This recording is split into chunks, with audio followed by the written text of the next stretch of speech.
तो चलिए आज हम रसायन विज्ञान के बारे में जानते हैं।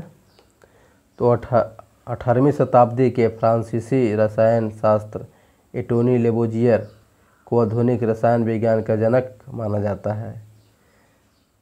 दरमियान संरक्षण का सिद्धांत भी लेबोजियर ने दिया था। रसायन विज्ञान का जन्म मिस्र में हुआ था। चलिए अब हम प्लाज्मा को देखते हैं। प्लाज्मा का कोई निश्चित आकार या निश्चित आयतन नहीं होता। प्लाज्मा की पहचान सर विलियम क्रूप्स ने 1879 में किया था, लेकिन प्लाज्मा का नाम इरविंग लैंग यूडर ने दिया था। यह पदार्थ की चौथी अवस्था है। प्लाज्मा का तापमान लगभग 20,000 डिग्री सेंटीग्रेड होता है। सूर्य और तारों की ऊष्मा प्लाज्मा अवस्था के कारण होती है। अब देखेंगे भौतिक परिवर्तन क्या होते हैं के एग्जाम्पल। CO कार्बन डाइऑक्साइड से सूखी बर्फ बनाना, मोमबत्ती का पिघलना। देखिए मोमबत्ती के जलना रसायन परिवर्तन है। मोमबत्ती का पिघलना भौतिक परिवर्तन है। चीनी या नमक का पानी में मिश्रण भौतिक परिवर्तन है। शुष्क बर्फ का सब्लिमेशन भौतिक परिवर्तन है। कपूर का जलना भौतिक परिवर्तन है। अम्लीकृत जल का वैद्युत अपघटन भौतिक परिवर्तन है। लोहे का चुंबकीयकरण भौतिक परिवर्तन है। मक्खन का खट्टा होना रसायन परिवर्तन है। मोमबत्ती का जलना रसायन परिवर्तन है। अगरबत्ती का जलना रसायन परिवर्तन है। लोहे पर जंग लगना ऑक्सीकरण रसायन परिवर्तन है। फास्फोरस को केरोसिन तेल में डालना रसायन परिवर्तन है। सोडियम को पानी में डालना रसायन परिवर्तन है। पदार्थों का किण्वन रसायन परिवर्तन है। प्लेटिनम का तार का जलना रसायन परिवर्तन है। लोहे पर जंग लगना रसायन परिवर्तन। लोहे पर जंग ऑक्सीजन और नमी की उपस्थिति में लगता है।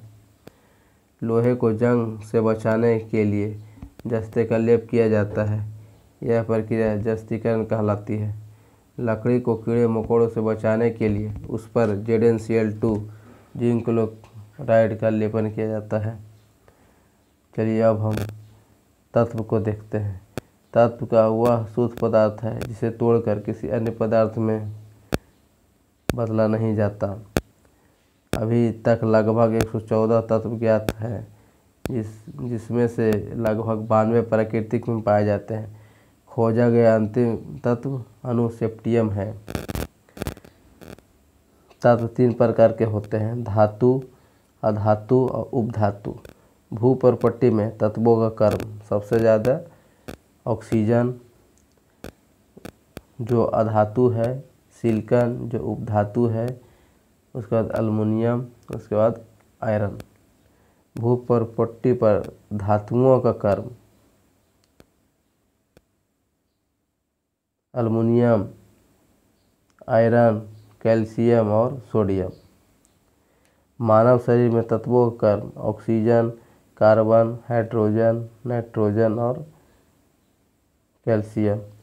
जीवित मानव शरीर में सबसे कम मात्रा में पाए जाने वाला तत्व मैग्नीज। चलिए हम यौगिक को देखते हैं, जिसको कंपाउंड कहते हैं।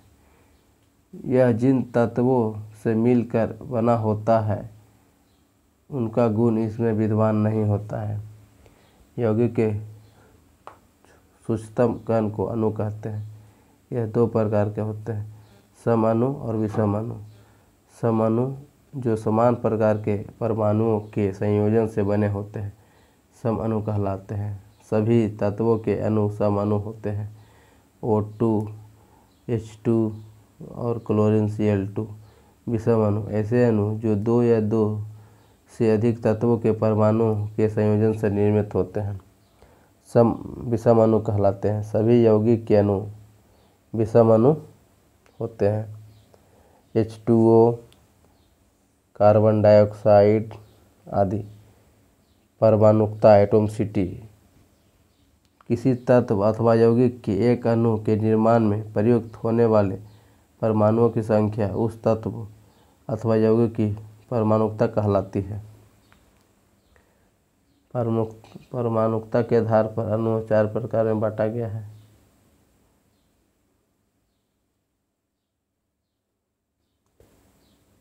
मानव शरीर के यौगिक का कर्म सबसे ज़्यादा मानव शरीर में यौगिक तो वाटर, उसके बाद प्रोटीन, उसके बाद फैट, उसके बाद कार्बोहाइड्रेट।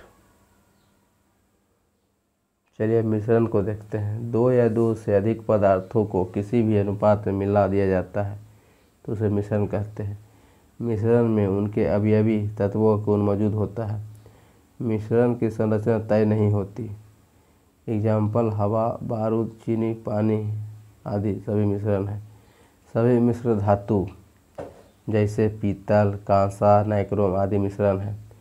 मिश्रण के प्रकार समांगी मिश्रण, जिस मिश्रण के प्रत्येक भाग के सभी गुण एक समान होते हैं उसे समांगी मिश्रण कहते हैं।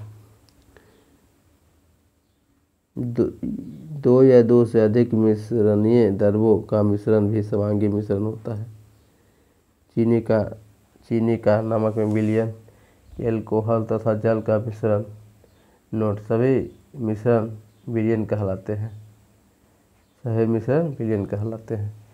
विषमांगी मिश्रण, जब कि जिस मिश्रण के प्रत्येक भाग के गुण एक समान नहीं होते उसे विषमांगी मिश्रण कहते हैं।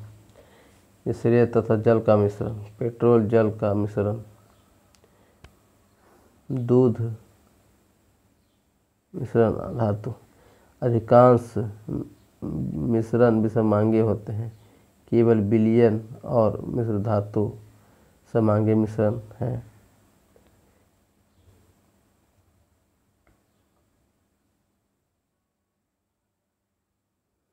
तत्व अकेले सूत्र होता है। यौगिक एक या दो से अधिक का सूत्र होता है। इसका मिश्रण का कोई सूत्र नहीं होता है, जिसे सर्वत्र वायु। और चलिए मिश्रण पृथ्वीकरण की विधियाँ। अब आते हैं रवाकरण यानी क्रिस्टलाइजेशन। किसी विलयन को धीरे धीरे ठंडा करके ठोस अवस्था में बदलने की प्रक्रिया को रवाकरण यानी क्रिस्टलाइजेशन कहते हैं। इस विधि द्वारा ठोस कार्बनिक पदार्थों के मिश्रणों के अवयवों या संगठनों का पृथक्करण किया जाता है। जैसे CuSO4 को उसके घोल से अलग करना तथा शर्करा और नमक के मिश्रण को इथाइल अल्कोहल में 348 केल्विन ताप पर गर्म कर इस विधि द्वारा अलग किया जाता है। चलिए अब आते हैं आसवन यानी डिस्टिलेशन। किसी द्रव को वाष्पीकृत करके पुनः ठंडा करने की क्रिया को आसवन यानी डिस्टिलेशन कहते हैं। अशुद्ध जल इसी प्रक्रम द्वारा तैयार किया जाता है। दूसरे शब्दों में देखें तो जब दो द्रवों के क्वथनांकों में अंतर अधिक होता है उसके मिश्रण को हम आसवन विधि से अलग करते हैं। इसका पहला भाग वाष्पीकरण एवं दूसरा भाग संघनन कहलाता है। आंशिक आसवन यानी फ्रैक्शनल डिस्टिलेशन, इसको परवाजी आसवन भी कहते हैं।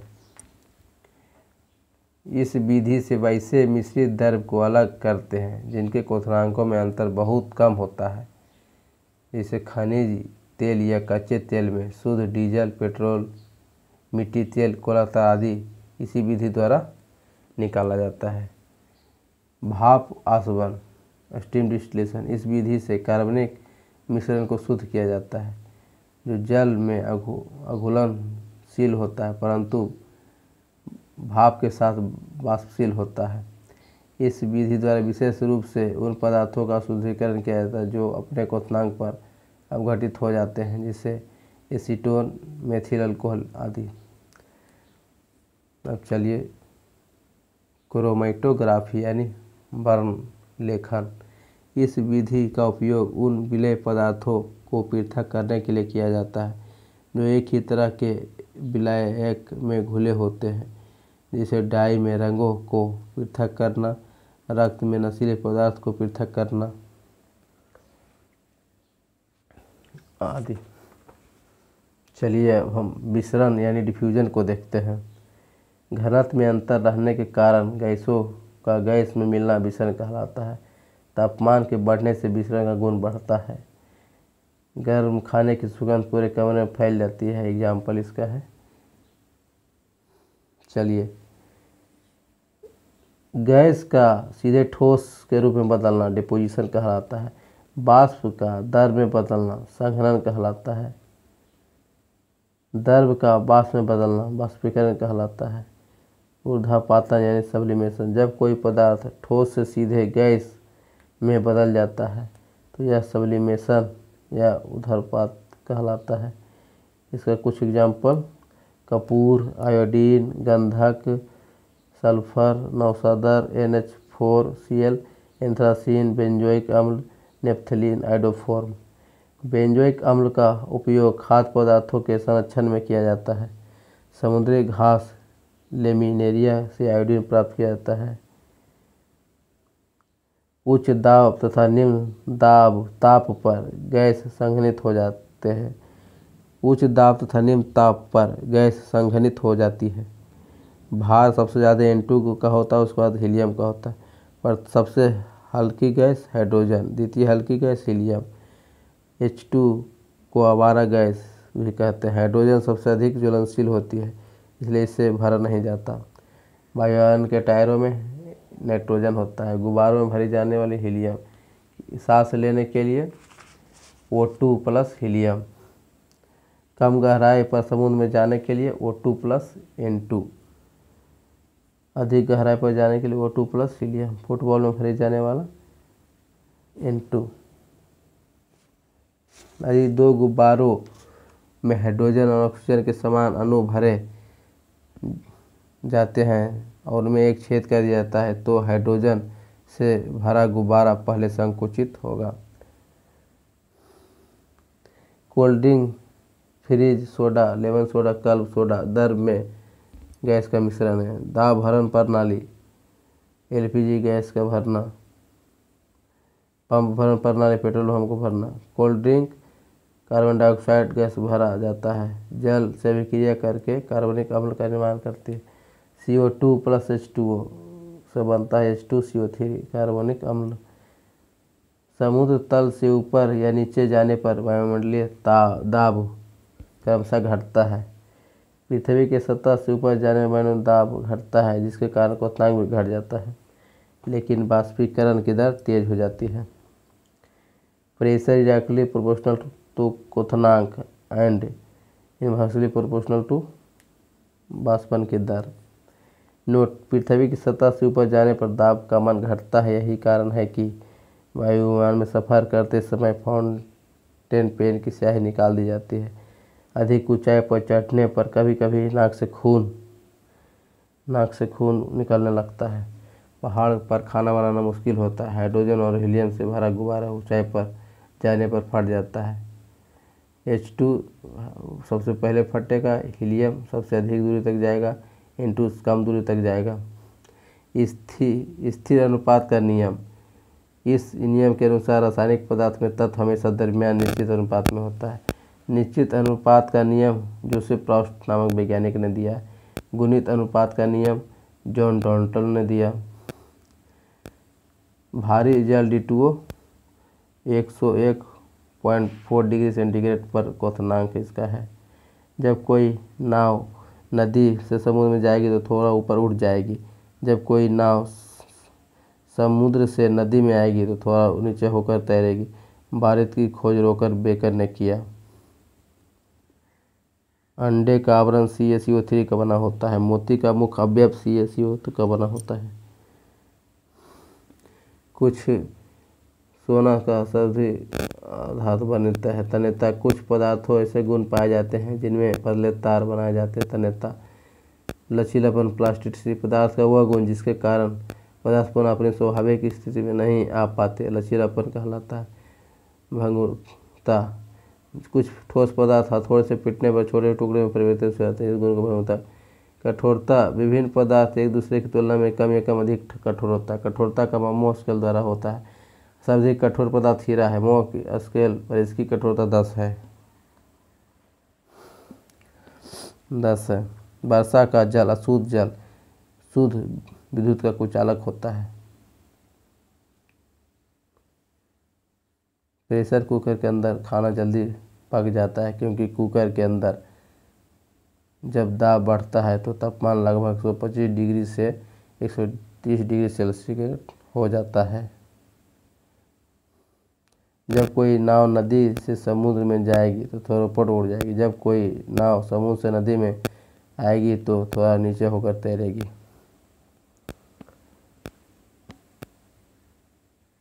चलिए आज यहीं तक।